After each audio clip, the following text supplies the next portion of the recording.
बात उत्तर प्रदेश की, जहां यूं तो आगामी विधानसभा चुनाव में अभी 1 साल से भी ज्यादा का समय बाकी है, लेकिन सियासी बिसात अभी से ही बिछाई जाने लगी है। एक तरफ बीजेपी सत्ता की हैट्रिक लगाने की फिराक में है, तो वहीं सपा अपने 10 साल के सियासी वनवास को खत्म करने की कवायद में है। तो कांग्रेस राहुल गांधी के भरोसे एक बार फिर उत्तर प्रदेश में अपने संगठन को मजबूत करने की कोशिशों में जुट गई। यानी मिशन 2027 को फतह करने के लिए राहुल और अखिलेश की जोड़ी एक बार फिर एक साथ चुनावी मैदान में नजर आ सकती है।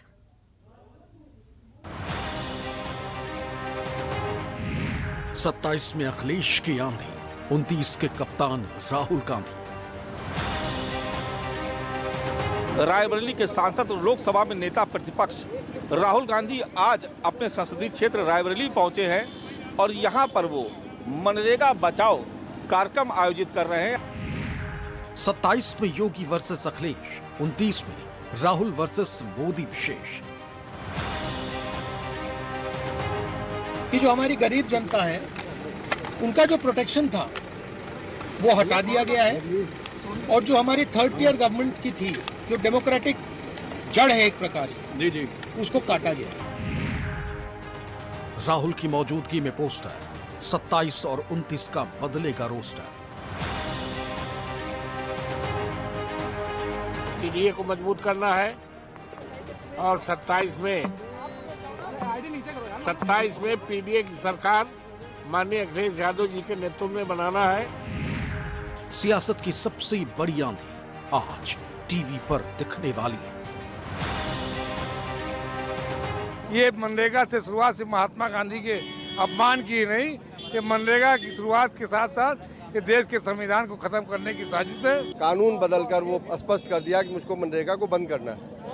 मनरेगा बंद होने से गरीब तबका कमजोर होगा। साथ हैं वो सांसद राहुल गांधी वाला के हैं रावली से, जी यहाँ के लोकप्रिय सांसद हैं, वो हर वर्ग के जनता का प्रेम। अभी रोड पर देखना कितना लोग उनको जब निकलते हैं तो कितनी भीड़ इकट्ठा होती है। 26 शुरू होते ही 27 की उल्टी गिनती शुरू हो चुकी है। 27 की बात इसलिए क्योंकि 27 में होने वाले देश के सबसे बड़े सूबे उत्तर प्रदेश में चुनाव, ये वही प्रदेश है जहां से देश की राजनीति की दशा और दिशा तय होती है। वो सूबा जो सरकार बनाता भी है और गिराता भी। ये सूबा हमेशा से सियासत का सबसे बड़ा गढ़ रहा है और इसी गढ़ में जिस तरह से 2024 में अखिलेश यादव और राहुल की जोड़ी ने बीजेपी की डबल इंजन वाली सरकार को सियासत के अखाड़े में जो पटखनी दी, उसने 27 के लिए अभी से माहौल टाइट कर दिया। क्योंकि उत्तर प्रदेश में विधानसभा चुनावों के लिए सरगर्मियां अभी से तेज हो गईं। एक बार फिर राहुल गांधी और अखिलेश यादव के साथ आने की चर्चा जोर पकड़ चुकी और दोनों ने कर ली है अभी से 27 की तैयारी शुरू। इसलिए राहुल गांधी रायबरेली में हैं, जहां 2 दिवसीय दौरे के दौरान पार्टी के मनरेगा बचाओ अभियान को मजबूती देंगे। तो वहीं सपा ने मिशन 2027 के लिए अपने मौजूदा सांसदों की बैठक बुलाई, जिसमें अखिलेश यादव ने सभी के रिपोर्ट कार्ड के साथ नया सियासी टास्क सौंप दिया। भारतीय जनता पार्टी अगर अपने जी राम जी बिल को लेकर के जगह जगह पर कार्यक्रम कर रही है, बड़े बड़े नेता प्रेस कॉन्फ्रेंस कर रहे हैं, तो वहीं रायबरेली के सांसद और लोकसभा में नेता प्रतिपक्ष राहुल गांधी आज अपने संसदीय क्षेत्र रायबरेली पहुंचे हैं और यहां पर वो मनरेगा बचाओ कार्यक्रम आयोजित कर रहे हैं। आप देख रहे हैं कि मनरेगा बचाओ संग्राम, ये आपको नजर आ रहा है। इस तरीके के बड़े बड़े होर्डिंग्स के जरिए रायबरेली से शुरुआत की जा रही है और कांग्रेस अब अपने इस अभियान को आगे लेकर के जाएगी। सपा मुखिया अखिलेश यादव ने सभी सांसदों की बैठक बुलाई और इस बैठक के जो मुख्य मुद्दे रहे वो एसआईआर रहा और पीडीए रहा, जिसको लेकर के अखिलेश यादव ने कहा कि जिस तरीके से एसआईआर की प्रक्रिया चल रही है उसमें फर्जी वोट जो कटे हैं वो दोबारा से न जुड़ पाए और इसके साथ ही जो पीडीए परिवार के नाम काटे गए, जो समाजवादी पार्टी के वोटर्स हैं उनके नाम काटे गए हैं, उनको उनके वोट दोबारा से जुड़वाए जाए। 2024 के लोकसभा चुनाव में उत्तर प्रदेश की 80 सीटों पर अखिलेश और राहुल गांधी की जोड़ी ने कमाल कर दिखाया। यूपी में बीजेपी गठबंधन सिर्फ 36 सीटों पर ही सिमट कर रह गया था, तो वहीं सपा और कांग्रेस के इंडिया गठबंधन ने 43 सीटों पर कब्जा कर लिया था। उत्तर प्रदेश में 27 के सियासी संग्राम की शुरुआत हो चुकी है। समाजवादी पार्टी आज लखनऊ में अपने सांसदों के साथ बैठक कर रही है, तो अपने ही संसदीय क्षेत्र रायबरेली में मनरेगा बचाओ संग्राम कार्यक्रम के तहत राहुल गांधी पहुंचे और यहां पर उन्होंने मनरेगा को लेकर के एक बड़ा मुद्दा बनाया और बताया कि किस तरीके से कांग्रेस की सरकार में ग्रामीण इलाकों के किसान मजदूरों के लिए इस योजना को लागू किया गया। निश्चित तौर पर यह सियासी संग्राम अब धीरे धीरे और बढ़ता ही जाएगा। इस वक्त चौपाल खत्म हो चुकी है, राहुल गांधी यहाँ से निकल चुके हैं, लेकिन आप देखिए बड़ी संख्या में जो भीड़, हम अपने कैमरामैन से कहेंगे दिखाएंगे किस बड़ी संख्या में यहाँ पर भीड़ बुलाई गई थी। आसपास के तमाम जिलों से लोग यहाँ पर आए थे और इस गेट से भी आप देखेंगे कि बड़ी संख्या में लोग यहाँ पर, औरतें निकल रही, महिलाओं की खास तौर से इस रैली में भागीदारी देखी। तभी से राहुल और अखिलेश के हौसले बुलंद हैं और इसीलिए इस बार 26 होते ही इन सपा और कांग्रेस के दोनों लड़कों का भौकाल शुरू हो गया। राहुल गांधी ने संदेश दिया कि इस देश के अंतिम छोर पर बैठे किसानों को ठगने नहीं दिया जाएगा। जो 125 दिन की मजदूरी के नाम पे ये केंद्र सरकार एक ठगी का काम कर रही है। जो 10% हिस्सा था वो तो राज्य सरकारें दे नहीं पा रही है, 40% कैसे दिया जाएगा? ये मनरेगा से शुरुआत से महात्मा गांधी के अपमान की नहीं, ये मनरेगा की शुरुआत के साथ साथ ये देश के संविधान को खत्म करने की साजिश है। राहुल गांधी जी ने जो मनरेगा बचाओ संग्राम, जो देश स्तर का अभियान है, जिसपे वर्तमान सरकार माननीय नरेंद्र मोदी जी ने पहले से भी ये चाहते थे कि हम मनरेगा को बंद करेंगे, इसका स्मारक बनाएंगे, ये कमेंट मखौल किया था, उसी की परिणति थी कि आज उन्होंने कानून बदलकर वो स्पष्ट कर दिया कि मुझको मनरेगा को बंद करना है। रायबरेली में लोकसभा में नेता प्रतिपक्ष राहुल गांधी के दौरे के दौरान सियासी हलचल तेज हो गई। शहर के कई इलाकों में बड़े बड़े बैनर लगाए गए। खास बात यह है कि इन बैनर पोस्टर में राहुल और अखिलेश को भारतीय क्रिकेट टीम के खिलाड़ी के रूप में दिखाया गया और दोनों को 2027 एवं 2029 का कप्तान बनाया गया। बता दें कि यूपी में विधानसभा चुनाव 2027 और देश में लोकसभा चुनाव 2029 में होंगे।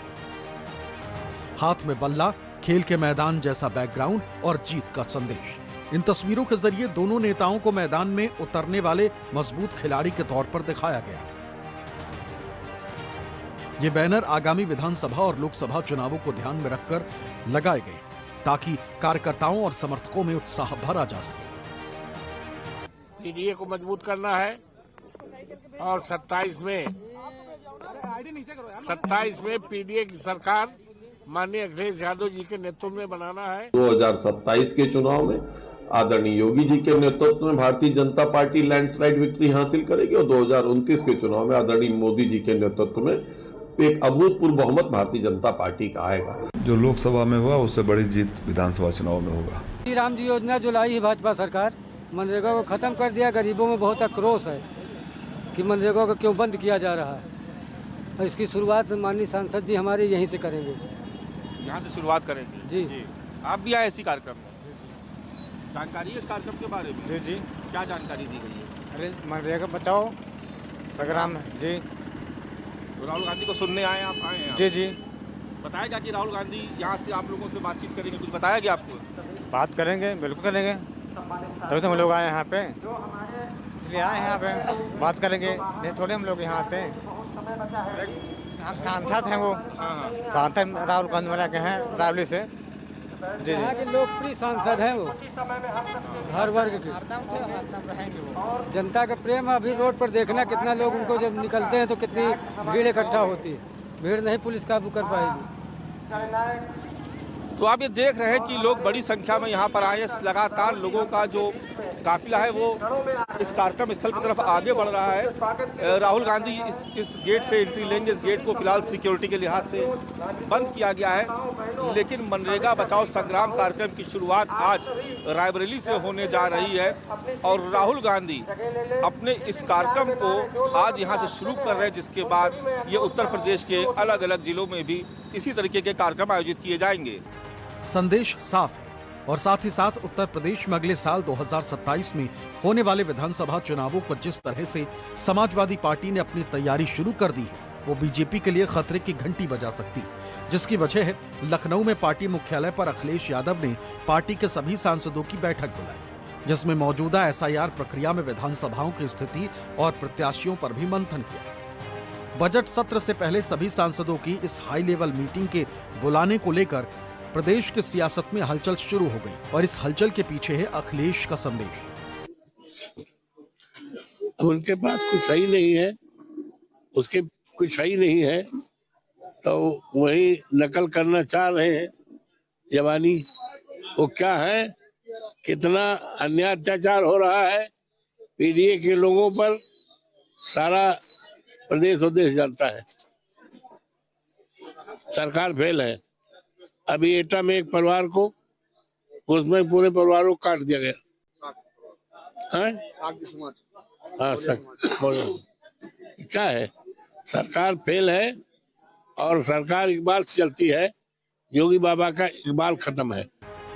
अखिलेश यादव ने बैठक खत्म होते ही संदेश दिया कि 37 जिताएंगे 27 और आगे लिखा कि हम मिलकर पीडीए सरकार बनवाएंगे, पीडीए का परचम पूरे देश में लहराएंगे। इस 27 में आने वाले चुनाव में माननीय अखिलेश यादव जी के नेतृत्व में एक वेलफेयर स्टेट की जो कल्पना है उसको साकार करने के लिए माननीय अखिलेश जी के नेतृत्व में एक मजबूत सरकार बनाई जाए, यही सारी निर्णय और संकल्प लेकर सभी माननीय सांसद गए। समाजवादी पार्टी का एक एक कार्यकर्ता बड़े उत्साह के साथ कदम बढ़ा करके भारतीय जनता पार्टी को 27 में जड़ से उखाड़ फेंकने के लिए संकल्पित है।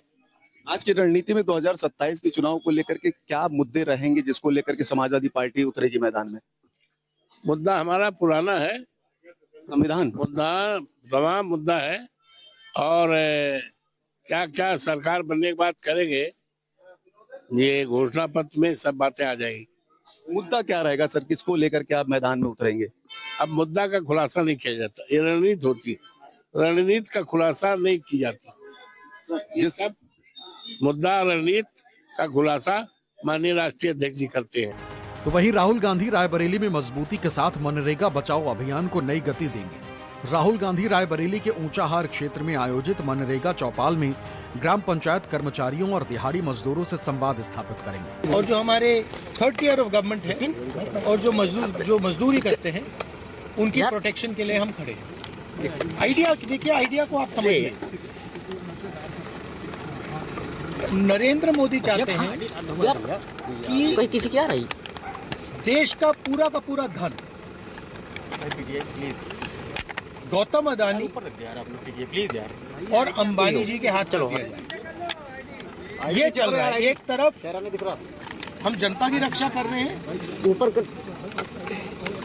जनता की सपोर्ट कर रहे हैं, दूसरी तरफ नरेंद्र मोदी जी देश का पूरा धन खींचकर अंबानी अदानी को दिलवा रहे हैं। कांग्रेस का आरोप है कि नया कानून मनरेगा की 100 दिन की कानूनी रोजगार गारंटी को कमजोर करता है और साथ ही पंचायतों की भूमिका को सीमित कर देता है। पार्टी का मानना है कि इससे ग्रामीण मजदूरों के रोजगार और उनके अधिकारों पर संकट आ जाएगा।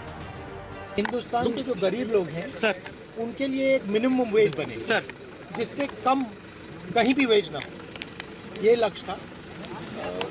नरेंद्र मोदी जी ये नहीं चाहते। अरे यार, वो पावर को कॉन्सेंट्रेट करना चाहते हैं, वो पावर को अपने हाथों में लेना चाहते हैं, ब्यूरोक्रेसी के हाथ पे डालना चाहते हैं और वो गरीबों को भूखा मारना चाहते हैं। प्रयागराज में मेन बात नाम बदलने की नहीं है अपमान किया है गांधी जी का, मगर वो उससे भी बड़ी बात कि जो हमारी गरीब जनता है उनका जो प्रोटेक्शन था वो हटा दिया गया है और जो हमारी थर्ड टियर गवर्नमेंट की थी, जो डेमोक्रेटिक जड़ है एक प्रकार से, उसको काटा गया। साफ है, उत्तर प्रदेश में 2024 में 2 लड़कों की जोड़ी सुपरहिट साबित हुई।